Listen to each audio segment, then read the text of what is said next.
Type 3ல வந்து பார்த்தீங்கன்னா நாணயம் தொடர்பான கணக்குகள் வந்து பார்க்குறோம். இது காயின்ஸ் பேஸ்டு சம்ஸ் அப்படின்னு சொல்லுவாங்க. ரொம்ப இம்பார்ட்டன்ட் டைப் இது. ஃபர்ஸ்ட் கொஸ்டின் பார்க்கலாம். ஒரு பையில் ரூபாய் 50 பைசா 25 பைசா நாணயங்கள் 5:6:8 என்ற விகிதத்தில் உள்ளன அப்படின்றான். ரைட்டுங்களா? ரூபாய் 50 பைசா 25 பைசா என்ன ரேஷியோல இருக்கு? 5:6:8 ரேஷியோல இருக்கு. ரைட்டுங்களா? நெக்ஸ்ட் என்ன சொல்லிருக்கான் பாருங்க. பையில் உள்ள மொத்த தொகை 210 எனில் 50 பைசா நாணயங்களின் எண்ணிக்கை எத்தனை அப்படின்னு சொல்லிட்டு SSC MTS 23ல கேட்டிருக்கான். ரைட்டா? அவன் கேட்கறது வந்து பார்த்தீங்கன்னா 50 பைசா நாணயங்களுடைய எண்ணிக்கை. பட் 50 பைசா நாணயங்களுடைய எண்ணிக்கை என்ன ரேஷியோல இருக்கு அப்படின்னு சொல்லி நீங்க பாத்தீங்கன்னா 6ன்ற ரேஷியோல இருக்கு. ரைட்டுங்களா? அப்போ நமக்கு வர ஆன்சர் வந்து பாத்தீங்கன்னா 6ஆல டிவைட் ஆகணும். ரைட்டுங்களா? நீங்க இதை டைரக்டா ஒரே செகண்ட்ல கூட ஆப்ஷனை வந்து எது 6ஆல டிவைட் ஆகுதுன்னு பார்த்து அடிச்சிடலாம். பட் இருந்தாலும் சம்ஸ் வந்து போட தெரியணும். அதுக்காக நான் சம்ஸை வந்து எக்ஸ்பிளைன் பண்றேன். ஸோ பாருங்க, ரூபாய் வந்து 5 ரேஷியோல இருக்கு. ரைட்டுங்களா? இது ரெண்டு மல்டிப்ளை பண்ணா 5 ரூபாய் எவ்வளவு எனக்கு கிடைக்கும்? 5 ரூபான்னு கிடைக்கும். ரைட்டுங்களா? ரூபாய்க்கு எத்தனை 50 பைசா இருக்கு? 2 50 பைசா. ரைட்னா? அப்ப 6 50 பைசா எத்தனை ரூபாய் இருக்கும்? 3 ரூபாய் இருக்கும். ஏன்னா 3 ரூபாய்க்கு எத்தனை 50 பைசா? 6 50 பைசா. நெக்ஸ்ட் வந்து 25 பைசா சொல்லியிருக்காங்க. அது 8 ரேஷியோல இருக்கு. ரூபாய்க்கு எத்தனை 25 பைசா இருக்கும்? பாருங்க, ரூபாய்க்கு 4 25 பைசா இருக்கும். ரைட்டுங்களா? அப்ப 2 ரூபாய்க்கு 8 25 பைசா இருக்கும். அப்ப 8ன்ற ரேஷியோ வந்து 2 ரூபாவை குறிக்குது. ரைட்டுங்களா? இந்த ரேஷியோனுடைய கூடுதல், அதாவது 5 + 3 + 2 நமக்கு என்ன கிடைக்குது? 10 கிடைக்குது. இந்த 10ன்றது தான் அவன் கொடுத்திருக்க தொகை, அதாவது 210. ரைட்டுங்களா? 210. இப்போ ஒரு ரேஷியோன்றது 21. ரைட்டுங்களா? என்ன கேட்கறான்? 50 பைசா எத்தனை ரேஷியோல இருக்குதுன்னு கேட்கறான். ரைட்டுங்களா? நீங்க இதை எடுக்கக்கூடாது. ரேஷியோல எல்லாரும் பண்ற தப்பு, வேகமா பண்றன்ற பேர்ல இதை பண்ணி தப்பு பண்றீங்க. இதுதான் அவன் கொடுத்த ஒரிஜினல் ரேஷியோ. அப்ப 6 கொடுத்துருக்கான். அப்ப 6ஆல இதை மல்டிப்ளை பண்ணோம்னா 1 6 2 6 12 126 காயின்ஸ் வந்து பார்த்தீங்கன்னா இருக்கு. ஸோ நெக்ஸ்ட் சம் பார்க்கலாம். ஒரு பையில் ரூபாய் 2 ரூபாய் மற்றும் 5 ரூபாய் நாணயங்கள் 4:3:2 என்ற விகிதத்தில் உள்ளன. மொத்த தொகை 500 எனில் 5 ரூபாய் நாணயங்களின் மொத்த மதிப்பு என்ன அப்படின்னு சொல்லி கேட்கான். ரைட்ல? போன டைம் வந்து பார்த்தா நாணயங்களுடைய எண்ணிக்கை கேட்டான். இந்த டைம் வந்து பார்த்தீங்கன்னா 5 ரூபாய் நாணயங்களுடைய மதிப்பு என்ன அப்படின்னு சொல்லி கேட்கிறான். பாருங்க, 1 ரூபாய் 2 ரூபாய் 5 ரூபாய் நாணயங்கள் 4:3:2, அதாவது 4:3:2 அப்படின்ற ரேஷியோல இருக்கு அப்படின்னு சொல்லி சொல்றான். இப்போ நம்ம அடுத்த ஸ்டெப் என்ன பண்ணணும்? அடுத்த ஸ்டெப் வந்து பார்த்தீங்கன்னா இரண்டும் மல்டிப்ளை பண்ணணும். ரைட்டுங்களா? So 1 4 4 3 2 6 I 2 10. ரைட்டுங்களா? இப்போ எடுத்தாச்சு. இப்போ இந்த மொத்த ரேஷியோ வந்து நீங்க ஆட் பண்ணுங்க. 6 நாளும் 10, இது ஒரு 10 கூடனா எனக்கு 20ன்னு கிடைக்கும். இந்த 20 அப்படின்றது தான் வந்து பாத்தீங்கன்னா அந்த மொத்த தொகையான 500 ரூபாய். ரைட்டுங்களா? அப்போ ஒரு பங்குன்றது பாருங்க, ஒரு ஜீரோ கேன்சல், 1 2 2 25 2 50. ரைட்டுங்களா? இப்போ ஒரு பங்குன்றது வந்து பாத்தீங்கன்னா 25 ரூபாய். அவன் என்ன கேட்கறான்? 5 ரூபாய் நாணயங்களுக்கு எவ்வளவு பங்கு அப்படின்னு கேட்கறான். 10 பங்கு இருக்கு மொத்தம். அப்ப 25 10ஆல நீங்க பெருக்குனீங்கன்னா 250ன்னு வரும். ஸோ 250 ரூபாய் என்பது தான் சரியான ஆன்சர். நெக்ஸ்ட் சம் பார்க்கலாம்.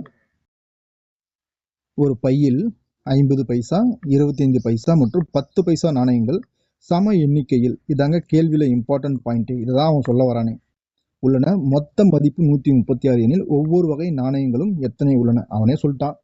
நம்பர்ஸ் வந்து ஈக்குவல்னா எல்லா நாணயங்களும் ஈக்குவலான நம்பர்ஸ் தான் இருக்குன்னு சொல்லிட்டு SSC GDல கேட்டிருக்கான். பார்க்கலாம். ஸோ 50 பைசா, நெக்ஸ்ட் வந்து பார்த்தீங்கன்னா 25 பைசா, அடுத்து 10 பைசா. ரைட்டுங்களா? அவன் சம எண்ணிக்கை அப்படின்னு சொன்னா இந்த மாதிரி புரிஞ்சுக்கங்களேன், எல்லாமே ஈக்குவலா இருக்குன்னு புரிஞ்சுக்கங்க. ரைட்டா? பார்த்தீங்களா? 1 1 1 ரேஷியோ வந்து ஈக்குவலா இருக்குன்றான். இப்போ அடுத்த ஸ்டெப் நம்ம என்ன பண்ணோம்? மல்டிப்ளை பண்ணோம். 50 1 50 தான். அப்போ 25 1 25 தான். 10 1 10 தான். ரைட்டுங்களா? இப்போ நீங்க என்ன பண்ணணும் அப்படின்னு சொல்லி பார்த்தீங்கன்னா, இந்த பைசாக்கெல்லாம் கூட்டிக்கணும். ஏன்னா கொடுத்துருக்கிறது வந்து பார்த்தீங்கன்னா பைசால கொடுத்துருக்கான். ரைட்டா? அப்போ அந்த பைசாலாம் கூட்டுங்க. 50 பைசா ஒரு 25 75 ஒரு 10 கூட்டினீங்கன்னா 85 பைசான்னு கிடைக்கும். ரைட்டா? இந்த 85 பைசான்றது ஒரு செட்டுன்னு வச்சுங்களேன். மொத்தம் எவ்வளோ கொடுத்துருக்கான்? 136 ரூபாய் கொடுத்துருக்கான். ரைட்டுங்களா? இது பைசால கொடுத்துருக்கான், இதை ரூபாயில கொடுத்துருக்கான். ரைட்டா? நம்ம ரூபாயும் பைசாவை சேஞ்ச் பண்ணிக்கலாமா? 136 ஒரு ரூபாய்க்கு எத்தனை பைசா? 100 பைசா. ரைட்டுங்களா? அப்போ 13600, அதாவது 13,600 பைசா வந்து கிடைக்கும். ஸோ 85ஆல இதை நான் டிவைட் பண்ணும்போது, இது ஒரு செட்டு நான் வச்சுங்க, டிவைட் பண்ணும்போது என்ன கிடைக்கும் அப்படின்னு சொன்னா ஆல்ரெடி டிவைட் பண்ணி பார்த்துட்டேன். 160ன்னு கிடைக்கும். ஏன்னா 16. ரைட்டுங்களா? 60ன்னு கிடைக்கும். நான் இதை டிவைட் பண்ணிட்டதுனால சொல்றேன்.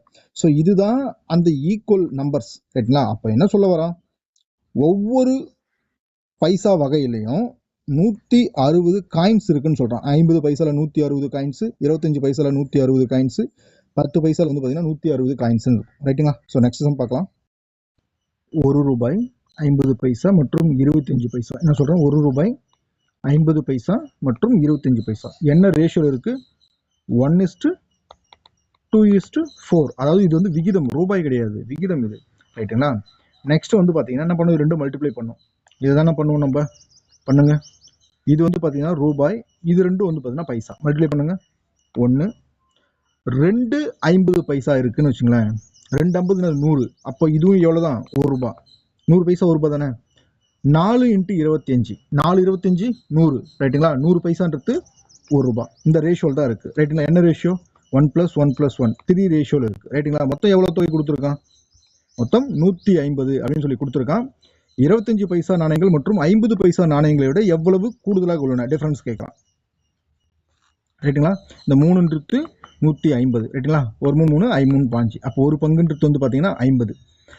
நீங்கள் என்ன பண்ணணும்னா 25 பைசா மறுபடியும் கண்டுபிடிச்சி 50 பைசா கண்டுபிடிக்கிறத விட ரேஷியோலேயே இது ரெண்டும் கழிச்சிருங்க, அதுதான் அந்த டிஃபரன்ஸ், ரைட்டா? 4ல் 2 போச்சுன்னா 2 தான். அப்போ 2 ஒரு பங்கு 50 அப்படின்னா 2 பங்கு 100ன்றது தான் ஆன்சர். நெக்ஸ்ட் சம் பார்க்கலாம். ஒரு பையில் 5 ரூபாய் மற்றும் 10 ரூபாய் தாள்கள் அப்படின்னா அது பழைய தமிழ் வார்த்தை. இப்போ நம்ம நடைமுறையில் அதை பயன்படுத்துறதில்ல, நம்ம நோட்டு, ரூபாய் நோட்டு அப்படின்னு சொல்லுவோம், ரைட்டுங்களா? அந்த மாதிரி நோட்ஸ் உள்ளன. மொத்த தாள்களின் எண்ணிக்கை வந்து 40 மற்றும் மொத்த மதிப்பு வந்து பார்த்தீங்கன்னா 310 எனில் 10 ரூபாய் நோட்டுகள் எத்தனை உள்ளனன்னு சொல்லிட்டு ALP 24ல் கேட்டிருக்காங்க. இப்போ பாருங்க, நீங்க இப்போ இந்த டிஎன்பிசி பண்ற பசங்களாம் இது எப்படி போடுவாங்கன்னா XY அப்படின்னு சொல்லிட்டு பண்ணுவாங்க, அப்படின்னு ஈக்குவேஷனை ஃபார்ம் பண்ணுவாங்க. ஈக்குவேஷனை ஃபார்ம் பண்ணி அதை ஈக்குவல் பண்ணி ஒரு ஆன்சரை வந்து கொண்டு வருவாங்க. அவங்க பண்ணலாம், ஏன்னா அவங்களுக்கு நேரம் இருக்கு, 3 மணி நேரம் இருக்கு, அதனால அவங்க பண்ணலாம். பட் மத்திய அரசாங்க வேலைக்கு தயாராகிற மாணவர்கள் வந்து அந்த மெத்தடெல்லாம் பயன்படுத்தி பண்ண முடியாது. எது ரொம்ப ஷார்ட்டாக பண்ணி நம்ம ஆன்சர் எடுக்க முடியுமோ அந்த மெத்தடை தான் வந்து பண்ணுவாங்க. ஸோ இதில் வந்து பார்த்தீங்கன்னா அசியூம் ஆல் ஸ்மால் மெத்தட் அப்படின்னு ஒரு மெத்தட் இருக்கு, ரைட்டுங்களா? ஸோ அந்த மெத்தடில் பண்ணீங்கன்னா ரொம்ப ஈஸியாக ஒரு 30 செகண்ட்ஸுக்குள்ளே நீங்கள் ஆன்சரை வந்து எடுத்துடலாம். ஸோ சம்ஸை பார்க்கலாம். இப்போ மொத்தம் இருக்கிறது நமக்கு 40 நோட்டுங்க. ஒருவேளை இந்த 40 நோட்டுமே 5 ரூபா நோட்டாக இருந்தால், ஜஸ்ட் நீங்கள் அசியூம் பண்ணிக்கலாம், 5 ரூபா நோட்டு இருந்தால் 200 ரூபா வந்துருக்கும், ரைட்டுங்களா? பட் நமக்கு இங்கே 310 ரூபா கொடுத்துருக்கான். அப்படின்னா என்ன அர்த்தம்? இதை தாண்டி நோட்டுகள் இருக்கு அப்படின்னு சொல்லி அர்த்தம், 10 ரூபா நோட்டுகள் இருக்குன்ட்டு, ரைட்டுங்களா? அப்போ 310ல் இந்த 200 போச்சுன்னா நமக்கு இன்னும் எவ்வளோ ரூபாய் பெண்டிங் இருக்கும்? 110 ரூபான்னு இருக்கும், ரைட்டுங்களா? அவன் என்ன கேட்குறான்? 10 ரூபாய் நோட்டுகளுடைய எண்ணிக்கை தான் கேட்குறான். அப்போ நான் 5 ரூபா நோட்டுகளுடைய எண்ணிக்கையை நம்ம கழிச்சிட்டா மிச்சம் ரிமைனிங் இருக்குதுதான் 10 ரூபாய் நோட்டுகள் எண்ணிக்கை தான். ரூபாய் பாருங்க, 5 10 கழிக்கலாமா? இது ரெண்டுத்தையும் கழிச்சா நமக்கு என்ன கிடைக்கும்? 5ன்னு கிடைக்கும், ரைட்டுங்களா? இப்போ மீதி இருக்கிற ரூபாயை நான் வகுக்கிறேன். 2 5 10, 2 5 10, மொத்தம் 22 10 ரூபாய் நோட்டுகள் உள்ளன. இதுதான் ஈஸியான மெத்தட் இருக்கிறதுலையே. ஸோ இந்த மெத்தடை ஃபாலோ பண்ணிக்கங்க. ஸோ நெக்ஸ்ட் சம் பார்க்கலாம். ஒரு பெட்டியில் 1 ரூபாய் 50 பைசா மற்றும் 25 பைசா நாணயங்கள் 8:5:3, அதாவது 8:5:3 இந்த ரேஷியோவில் 1 ரூபாய், ரைட்டுங்களா, 50 பைசா, நெக்ஸ்ட் வந்து பார்த்தீங்கன்னா 25 பைசா.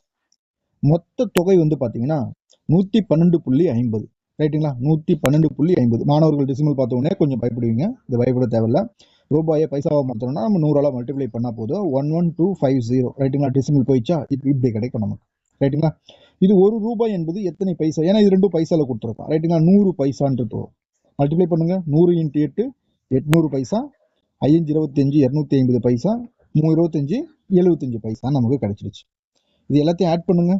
இது எல்லாத்தையும் நீங்கள் ஆட் பண்ணும் போது நமக்கு என்ன கிடைக்கும் அப்படின்னு சொல்லி பார்த்தீங்கன்னா 1125ன்னு கிடைக்கும். ஸோ இந்த பங்குடைய வேல்யூ தான் 11250 வேல்யூ. அப்போ ஒரு பங்குன்றது வந்து பார்த்தீங்கன்னா எனக்கு என்ன கிடைக்கும்? 10 ரூபான்னு கிடைக்கும், ரைட்டுங்களா? கேள்வி என்ன கேட்குறான்? கேள்வி வந்து பார்த்தீங்கன்னா 50 பைசா நாணயங்களின் எண்ணிக்கை காண்க. நம்ம ரேஷியோ எடுத்துக்கலாம், 5ன்னு கொடுத்துருக்கான். அப்போ இன்ட்டு 5ஆல் நம்ம மல்டிப்ளை பண்ணோம்னா 15 50ன்னு கிடைக்கும். இதுதான் ஆன்சர். 1 ரூபாய் 50 பைசா 25 பைசா நாணயங்கள் 3:4:5 என்ற விகிதத்தில் உள்ளன அப்படின்றாங்க. 1 ரூபாய் 50 பைசா 25 பைசா, அது என்ன ரேஷியோவில் இருக்கும்? 3:4:5 அப்படின்ற ரேஷியோவில் இருக்கும். ரைட்டுங்களா? 25 பைசா நாணயங்களின் மொத்த மதிப்பு 25 ரூபாய் எனில், ரைட்டுங்களா, ஒரு ரூபாய்க்கு 4.25 பைசா. அப்போ 25 ரூபாய்க்கு 125 பைசா கிடைக்கும். ரைட்டுங்களா? அது என்ன ரேஷியோவில் இருக்கு? 5ன்ற ரேஷியோவில் இருக்கு. அப்போ 5ஆல் அடிச்சோம்னா எனக்கு ஒரு யூனிட் என்ன கிடைக்கும்? ஒரு யூனிட் 2 5 10. அப்போ ஒரு யூனிட் வந்து பார்த்தீங்கன்னா எனக்கு 20ன்னு கிடைக்கும். ரைட்டுங்களா? இப்போ மல்டிப்ளை பண்ணுங்க. 3 20 60. இந்த 3 கூட 20 மல்டிப்ளை பண்ண 4 20 80. 5 20 100ன்னு கிடைக்கும். ரைட்டுங்களா? இது எல்லாமே பைசால இருக்கு. ஆனா இது மட்டும் ரூபாயில் இருக்கு. ரைட்டுங்களா? இப்போ 60 ரூபாய் பாருங்க, 80 பைசா, அதாவது 50 பைசா எவ்வளவு கிடைக்கும்? எனக்கு 40 ரூபான்னு கிடைக்கும். 125 பைசா எவ்வளவு கிடைக்கும்? 25 கிடைக்கும். கொஸ்டின்ல அதான் கொடுத்துருக்கான். இது மொத்தம் கூட்ட சொல்லியிருக்கான். 40 + 60, 40 + 60 100 + 25 125ன்னு எனக்கு கிடைக்கும். இதுதான் ஆன்சர். Indus Classes.